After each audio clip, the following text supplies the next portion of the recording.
Welcome back to the Relationship Mind. This channel is about helping men navigate relationships and build themselves through real world psychology, not theory, not slogans, things that actually work when real life shows up and doesn't care about your plans. Now, brother, I want to start with something that landed in my inbox not long ago, an email from a woman.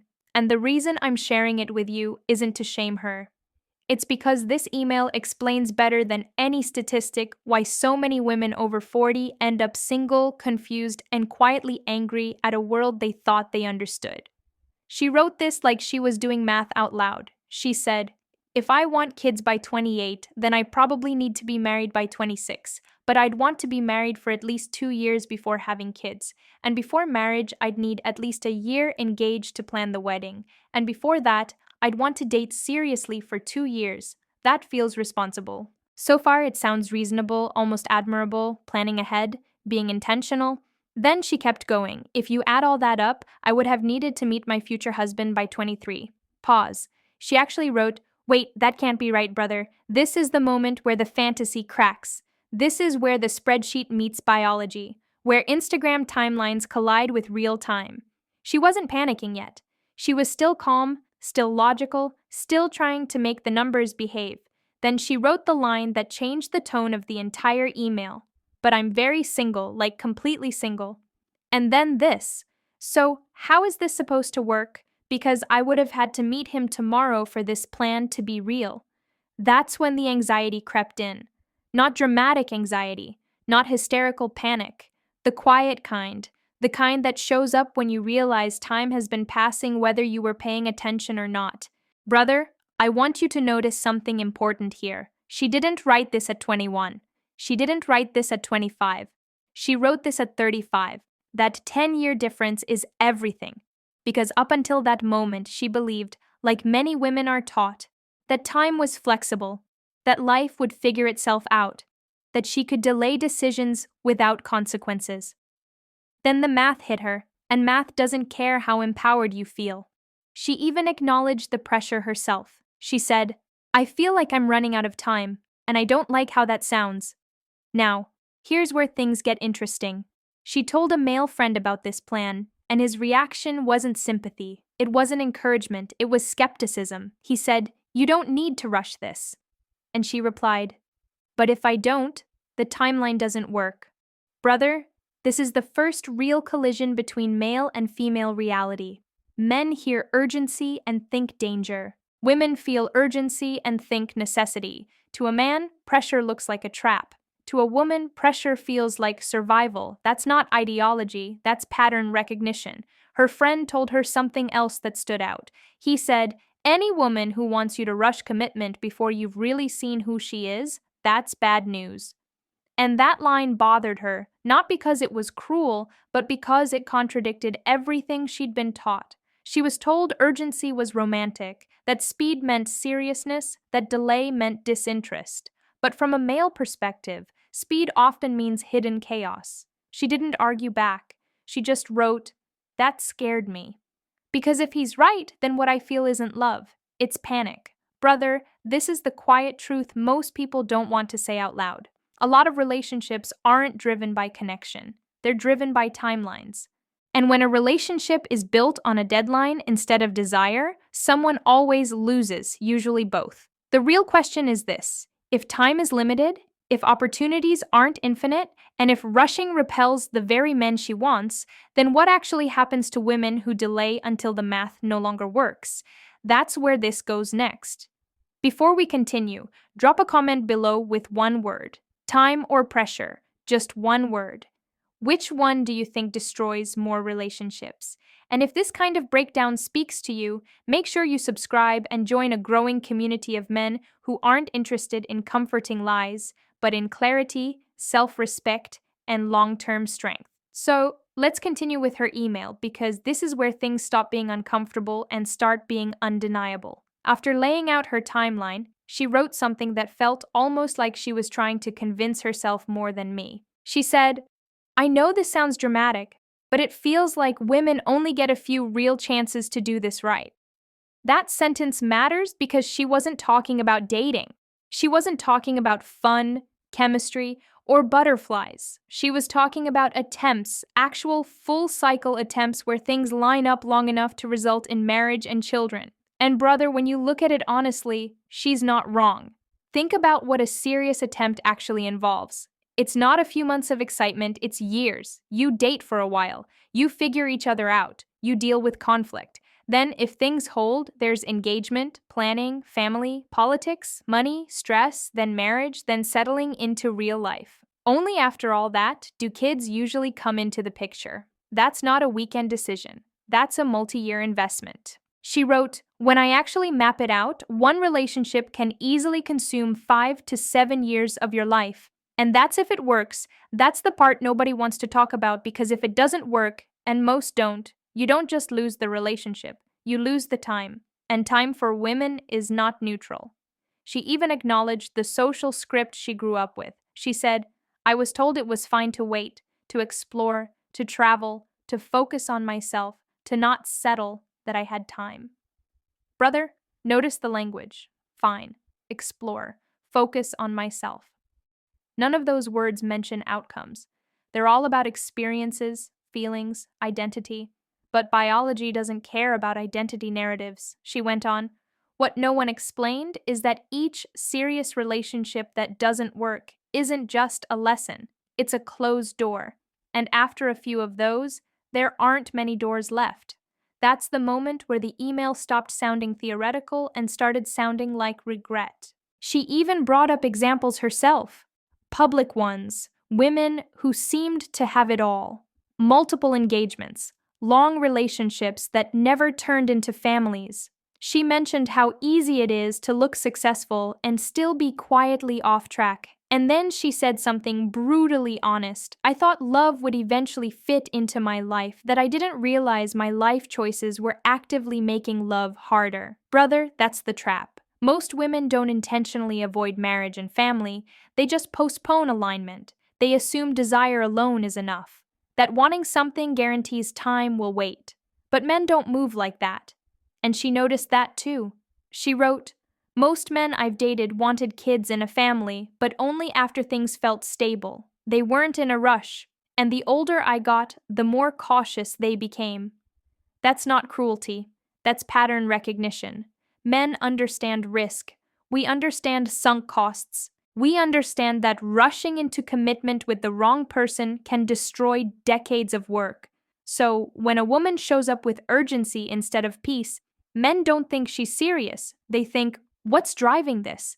She even admitted that the closer she got to her mid-30s, the more pressure she felt to make something stick. And the more pressure she felt, the more men seemed to pull away. That feedback loop is vicious. Pressure leads to rushed decisions. Rushed decisions lead to instability. Instability leads to failure. Failure eats time. Less time creates more pressure. And around it goes. She wrote, "I always thought I could course correct, that if one relationship failed, the next would be better. But no one told me the margin for error gets thinner every year. Brother, this is the cost of delay. Not punishment, not moral judgment, just arithmetic. And the reason so many women over 40 stay single isn't because they didn't want love. It's because they misunderstood sequence. They believed they could stack life in any order they wanted and fix it later.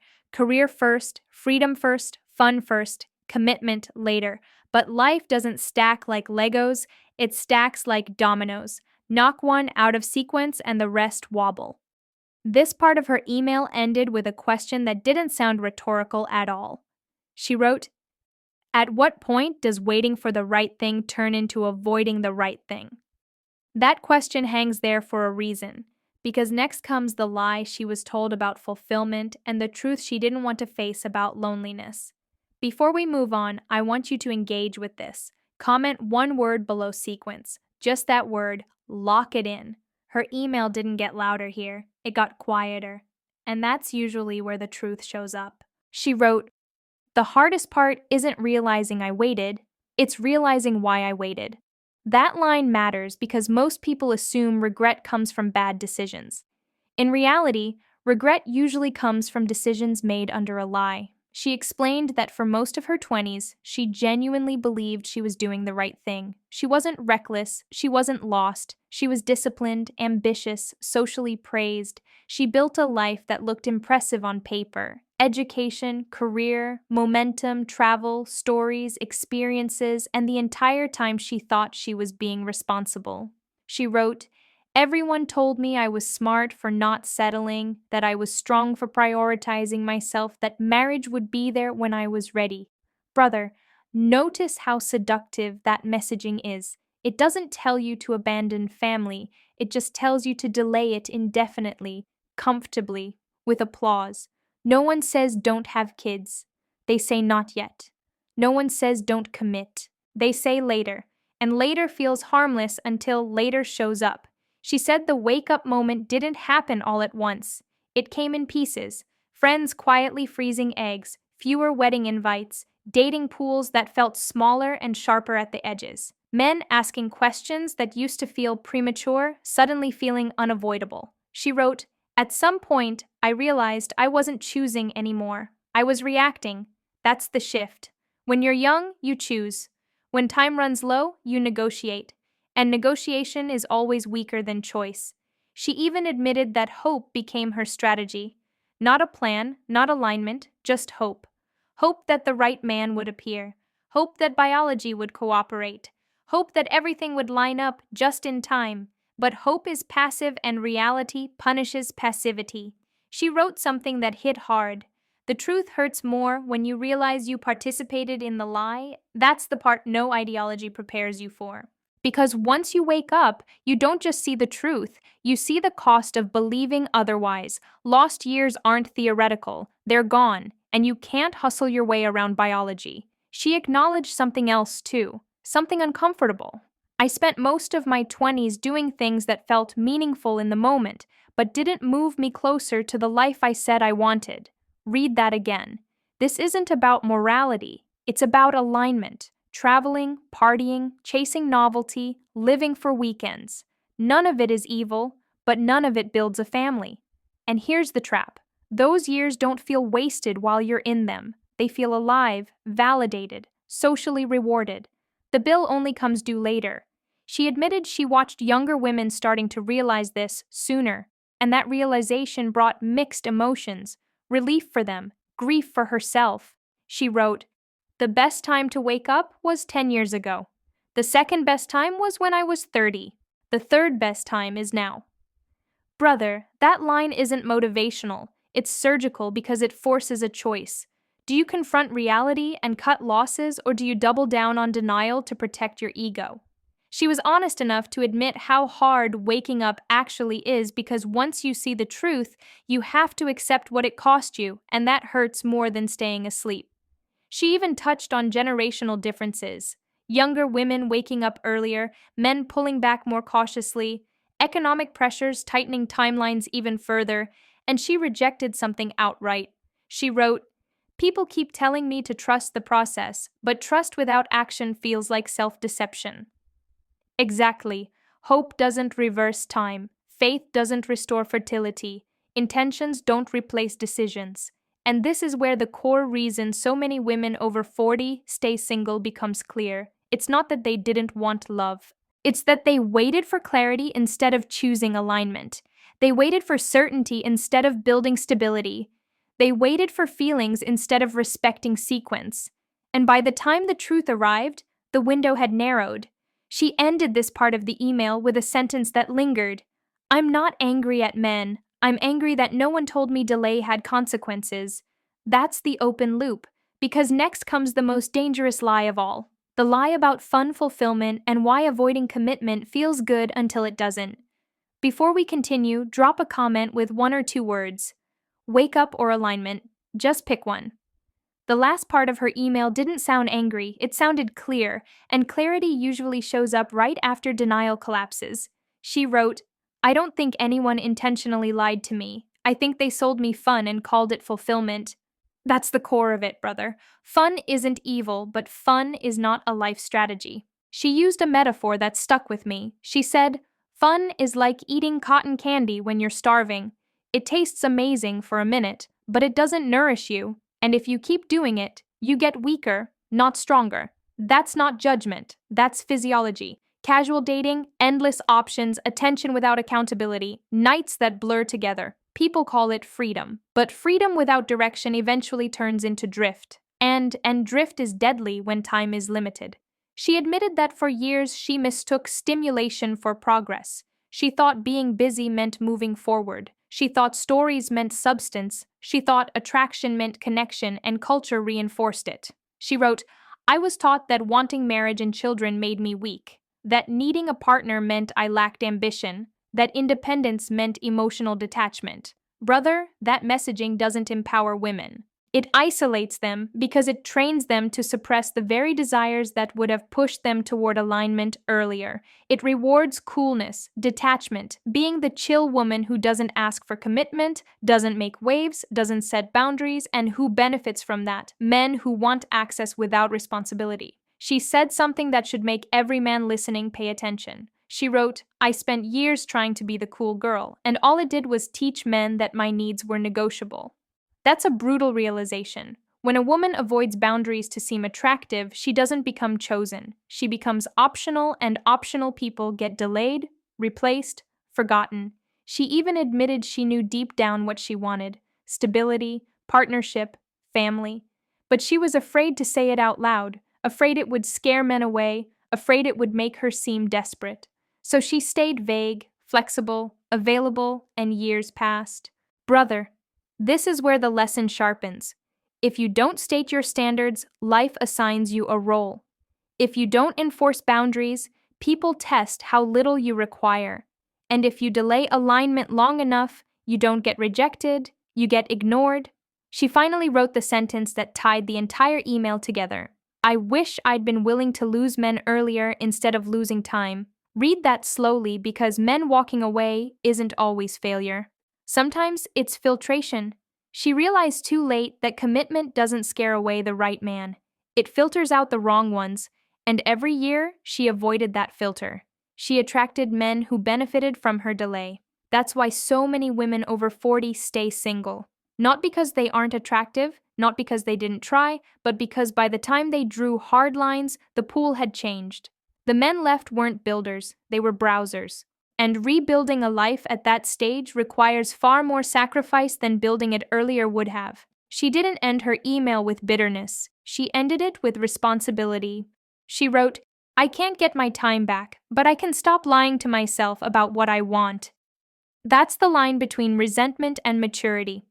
Brother, this isn't about blaming women, and it's not about celebrating loneliness. It's about truth. A life without partnership, without family, without legacy, male or female, is quieter than people expect. And the noise of fun doesn't fill that silence forever. If this conversation hits something real in you, comment 1 or 2 words below. Boundaries or clarity. And if you want more breakdowns like this, raw, grounded, and focused on long-term strength, subscribe and join a growing community of men who value truth over comfort, discipline over delusion, and building something that lasts. Because clarity now is cheaper than regret.